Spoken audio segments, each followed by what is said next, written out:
Bueno, i ara rebem un integrant de la plataforma de defensa de l'espectre autista, és Alejandro Amblar, i a Manuel Martín. Manuel és director de desenvolupament de la Fundació Miram, que ajuda i que tracta més de 300 persones amb autisme. Us donem la benvinguda. Gràcies per acompanyar-nos. Què tal? Com esteu? Moltes gràcies. Hola. Què tal? Benvinguts. Esteu en casa, eh? Ok. Així ja sabeu que som de casa. Sou de casa tots. Alejandro. Buenas, Timo. Y Manuel, buenas. Bueno, si vos pareix, igual hi ha molts tòpics al voltant de que és una persona amb trastorn de l'espectre autista. Ens centrem i ens conteu, per exemple, tu, Manuel, què seria exactament, o el més aproximat, una persona amb autisme? Bueno, yo, para comenzar, creo que hay que decir que una persona con autismo es una persona. Home, i tant. Y parece que... Sí, no es un autista, ¿no? Exactamente. Es correcto. Y lo digo porque es verdad que en muchas ocasiones como que cosificamos a las personas con autismo y al final es un ciudadano, una ciudadana en nuestra sociedad.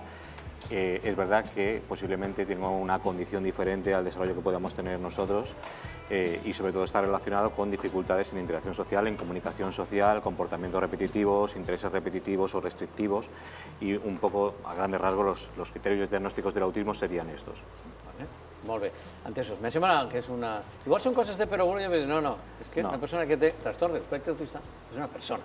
Té els seus drets, per descomptat. Exactament. I ara parlarem de les preocupacions, també, no? Com a pares i com a tot l'entorn de les persones que tenen este espectre.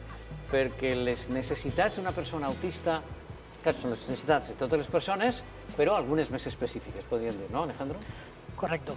Por ejemplo, en el caso de mi hijo es autismo grado 3, no es como Pau, que es grado 1, sino es grado 3. Entonces, esto quiere decir que necesita mucho más apoyo en sus labores diarias, ¿vale? Para ir al colegio. Mi hijo, por ejemplo, no habla, no se comunica verbalmente. Estamos trabajando, lleva ya años con terapia y trabaja ahora con una tablet, y poco a poco pues vamos consiguiendo que vaya comunicándose. ¿Qué edad tiene tu hijo? Mi hijo ahora mismo cumple 9 años la semana que viene. 9. I que té un germà bessó, no? Té un hermano gemelo, sí, Carlos. Carlos. ¿Y cómo es la relación entre Carlos y Pablo?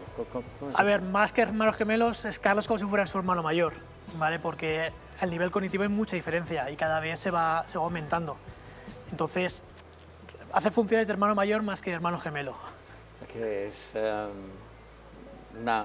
podem imaginar que és una relació de germanor, no sé, encara més unida que a tres germans, ¿no? Sí, y Carlos le protege mucho, porque ve las debilidades de su hermano y él sufre por su hermano también a veces. Entonces, siempre intenta evitar los problemas que pueda tener su hermano. Com va ser el diagnòstic? És més fàcil diagnosticar a un xiquet o xiqueta amb autisme que més endavant, no sé, si passa més desapercebut, perquè és un grau 1, per exemple, de més endavant? A ver, en nuestro caso, bueno, eran hermanos gemelos, cuando eran pequeñitos, pues no notamos nada raro. Pensamos, bueno, pues Pablo va más retrasado a nivel cognitivo, poco a poco irá madurando. Pero ya a los 3 años, pues empezamos a leer, a informarte un poquito y fuimos a los médicos a ver si había algún problema o no, más que nada por descartarlo. Y nos topamos con el problema que muchas familias se topan, que es la dificultad de conseguir un diagnóstico por la seguridad social, por la sanidad pública, ¿vale? Entonces fuimos al pediatra, el pediatra nos derivó, pero nos dieron cita para un año, 11 meses y 15 días. Nosotros nos informamos y Manuel lo sabrá mejor que yo, pero todos los estudios dicen que cuando antes se empieza a trabajar con los niños desde pequeñitos, porque el cerebro es como esponja, pues es mucho mejor. Entonces dijimos, no puedes perder un año, de 3 o 4 años, no podemos perder un año entero esperando a un posible diagnóstico. Entonces fuimos por la vía privada para conseguir el diagnóstico, lo hicimos y empezamos las terapias. Pero es una experiencia que he tenido yo y que tienen el 80% de familias que, por desgracia, la sanidad no funciona lo bien que debería funcionar. Manuel, doncs ja tenim la primera zona fosca d'esta qüestió que esteu patint i que des de les plataformes i associacions esteu reivindicant. No, és inconcebible que estem parlant d'un xiquet de 3 anys, el teu Pablo, tardes un any en fer-li un diagnòstic. El temps que se perd en aquests moments de la vida del xiquet o xiqueta són fonamentals. Pues fundamental porque sabemos que la neuroplasticidad, ¿no? O los primeros años de vida de las personas son muy importantes, ¿no? para generar aprendizajes. Y es verdad que cuando nosotros, si se lleva a cabo el diagnóstico de manera tardía, estamos perdiendo esos primeros años de vida que de alguna manera nos permiten abordar un plan de apoyo que sea individualizado para la familia, para la persona, y a partir de ahí generar unos objetivos que de alguna manera incidan en la calidad de vida de ambas, ¿no? de la familia y de la persona. Parlant de la qualitat de vida, Manuel, me diuen que tu hagueres de deixar-te el treball, perquè la situació a la que havies de fer front era incompatible, ¿no? Correcto. De hecho, una gran mayoría de los padres, bien el padre, en muchos casos la madre, es la que deja de trabajar o trabaja a tiempo parcial para poder atender a su hijo con autismo, porque requiere mucha atención, muchos médicos, muchas terapias, tienes que ir, volver, y a veces es incompatible con trabajar 8 horas diarias. Entonces, en mi caso lo dejé, y bueno, hace ya 1 año y medio me he reincorporado con un trabajo un poco flexible para permitirme poder atender a mi hijo cuando lo necesita. Hagueres de deixar el treball i fa apenas 1 any que t'has pogut reincorporar, però a l'hora de buscar un treball has de pensar en quin és el treball més flexible per a poder ocupar-te de Pablo i tirar cap endavant. Mireu, ara mateix continuarem, perquè volem saber més, no? Com es produeix, perquè es diu espectre, n'hi ha tantes diferències, n'hi ha tants diferents autismes, hi ha també molts graus diferents, no? Estava comentant-nos Fèlix, el seu fill Pau, és el que abans es coneixia com Asperger, no? És un xiquet brillant i molt intel·ligent en altre tipus de situacions del seu dia a dia. Mireu, el nostre company David Torres ens ha preparat un grafisme per a que puguem entendre tots una miqueta més i explicar-nos els diferents graus d'autisme i les necessitats que n'hi ha aparellades. Endavant, David. Exacte, Ximo. Anem a parlar dels diferents graus d'autisme que estan basats en el test DSM-5, publicat el 2013 per l'Associació Nord-Americana de Psiquiatria, que és un manual que determina els criteris diagnòstics. En base a aquests criteris es determinen els diferents graus de les persones autistes. Anem a començar amb els rasgos de cada grau i de forma ascendent. Comencem per el primer grau. Grau 1, molt important, esta definició, necessita ajuda, perquè això vol dir el grau de dependència que va tindre la persona autista respecte a una segona persona. Estos són els principals rasgos. No presenta discapacitat intel·lectual, no està considerada una discapacitat intel·lectual. Dificultat d'interaccions socials. Estàvem comentant-ho en tot moment, tant com el pare de Pau, com també estàvem comentant-ho ara Alejandro i Manuel. I té dificultats en l'aprenentatge, el que no vol dir que tinga dificultats en la comunicació verbal. I el cas, ho hem vist palès, el cas de Pau, que no té ninguna dificultat, que ja m'agradaria a mi i a molts tindre aquesta facilitat de paraula per a parlar de coses tan complicades com l'autisme. Este és el grau 1. Ara anem al grau 2. Necessita ajuda notable. Ja necessita una segona persona, necessita més ajuda que en el primer grau. Ja està considerat discapacitat intel·lectual lleu. Una discapacitat intel·lectual, però un grau lleu. Comportament inflexible als canvis. Porten molt mal els canvis de rutina. És molt complicat canviar-los quan tenen una rutina o algo nou. És pràcticament impossible improvisar una cosa amb estos xiquets. I tenen ja dificultats en la comunicació verbal. I passem ja al grau 3, ho hem dit que ho feien de forma ascendent, al grau major necessita ajuda molt notable. Era el cas, per exemple, d'Alejandro i el seu fill Pablo, que té un grau 3 i ell ha tingut que dedicar-li pràcticament tot el temps i continua dedicant-li, imaginen, molt de temps del seu dia. Discapacitat intel·lectual, ja està considerada com una discapacitat intel·lectual.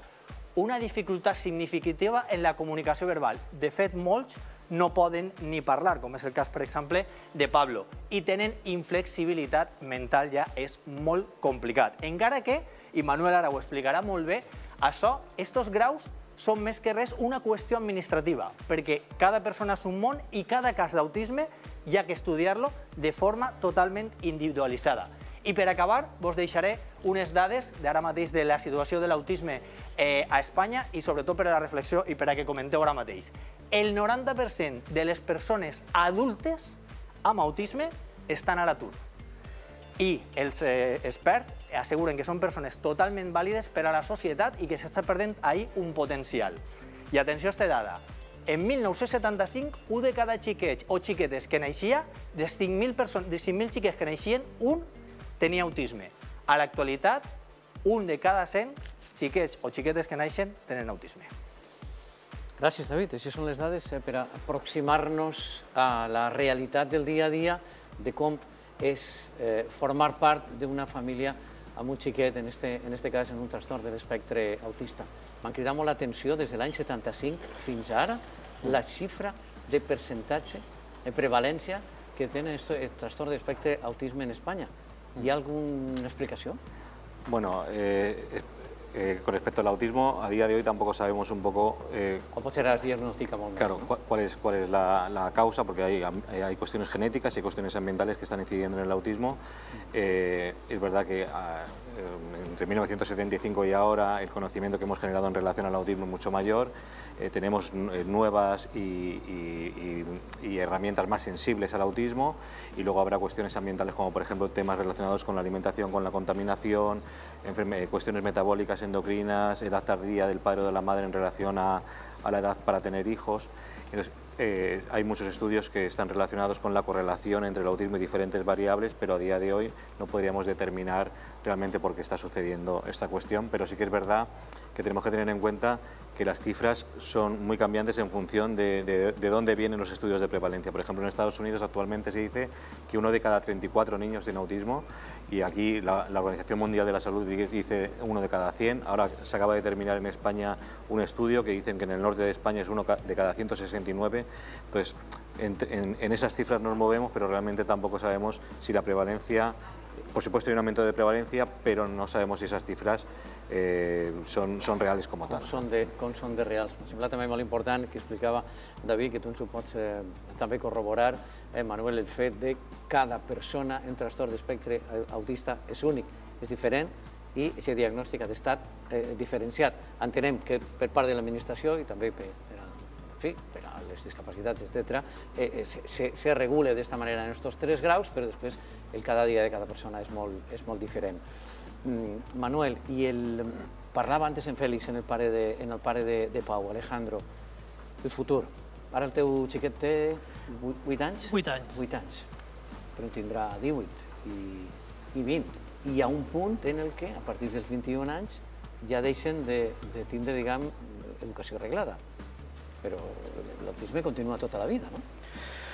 Correcto, y esto es una de las grandes preocupaciones que tenemos todos los padres con hijos con autismo, que sea de nuestros hijos cuando no podamos cuidarlos, cuando no estemos. Es un gran problema y nos quita el sueño a todos. Intentamos no pensar en ello, pensar en el presente y trabajar y esforzarnos para que tenga la mayor autonomía posible. Pero indudablemente va a llegar un momento, pues la propia naturaleza, que no vamos a estar aquí nosotros como padres y hay que buscarles alguna salida. Entonces, por eso es muy importante que las administraciones pues, inviertan en recursos para que las personas con autismo a partir de los 21 años puedan desarrollar una vida plena. Estamos hablando de viviendas tuteladas, estamos hablando de centros de día, centros ocupacionales, residencias, recursos para que cada individuo pueda optar al que más le convenga. Bueno, entonces es muy importante que exista, porque a día de hoy, no sé si lo hemos comentado antes, hay listas de espera hasta 4 años. Entonces acaban el colegio con 21 años y las familias están 3-4 años y lista de espera para poder tener una plaza pública. Entonces, se crean grandes retrocesos porque han estado trabajando 21 años... Jo entenc que hi ha persones que poden... La llista d'espera és una desesperació en qualsevol cas, i en situacions de salut són tremendes. Però és que m'estic imaginant l'angoixa d'esperar 4 anys per veure que el teu fill tinga un suport, un acompanyament a nivell formatiu, que significa també un acompanyament a nivell vital, més enllà del que feu les famílies, que feu i moltíssim. En quant a la taxa de desocupació, el 90%. I estava comentant David, és que són unes persones que les estem perdent per a la societat. Com podem pegar-li la volta a això? Pues yo creo que hay una cuestión que es lo que estaba diciendo Alejandro y que tiene que ver con el tema de la sensibilización y la incidencia a nivel social y a nivel político que podemos hacer todas las personas que estamos trabajando alrededor de las personas con autismo. Cuando al principio de la conversación decíamos que las personas con autismo lo primero es que son personas y son personas ciudadanas, tienen el mismo derecho que cualquier otra persona a tener una vida digna y a tener un trabajo. Entonces, no solamente abordar el apoyo en relación a la persona y en relación a la familia, creo que parte de nuestro apoyo también tiene que ser en relación a la ciudadanía, a la sociedad, para que esta concienciación, esta sensibilización cada vez sea mayor y permita considerar la importancia de que las personas con autismo participen en vida adulta, en el contexto laboral, que puedan tener una vida independiente y al final una vida plena en su vida, ¿no? Que es realmente lo que queremos cada uno de nosotros en su vida, ¿no? Tener una vida lo más feliz posible y lo más plena posible. Des de la Fundació Mira'm, en la que ahir està emprentant Manuel i molta altra gent, ara us anem a mostrar un taller per a xiquets i xiquetes autistes que és una gràcia. Manuel, Alejandro, una abraçada molt forta. Ahí tens el teu Carlos, que estic segur que també quan penses en el futur te dona alegria, però el que fa falta són recursos públics. Que així teniu casa per a continuar, en fi, reivindicant una realitat que desgraciadament és una realitat massa invisible de les persones autistes. Digues, Manuel, digues. Queríamos aprovechar un momento. El día 24 de febrero tenemos una jornada en el Palacio de Congresos de Valencia.